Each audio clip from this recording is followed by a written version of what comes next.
නිකරුණේ කොණ්ඩේ කැඩිලා යන එක නතර වෙලා කොණ්ඩේ වැවෙන්න උදව් වෙන ඖෂධයක් කියලා දන්නවද මේ කොළ జాතිය? ඇස්පෙනීම වර්ධනය වෙන මව්කිරි දෙන අම්මලාට කිරි වැඩෙන්නත් දෙන ශාකයක් තමයි මේ මගේ අතේ තියෙන්නේ. දුකට හේතුව ඉතින් ගොඩක් දෙනෙක් මේක වැටට ලස්සනට තමයි හිටවන්නේ. මගේ අතේ තියෙන්නේ කොළ පාට ශාකය.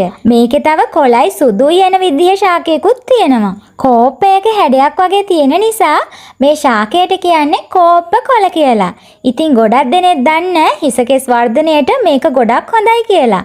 ඖෂධ 60ක් එකතු වෙන Queen and Princess hair oil එකට මං කෝප්ප කොළ එකතු කරගන්න ඒක නිසා. ಗುಣ දන්න අය ඉතින් කලවම් මැල්ලුමටත් මේ කොළ ගන්නවා. කෝප්ප කොළ විතරක් දාලා සම්බෝලයක් හදලා කන්නත් පුළුවන්.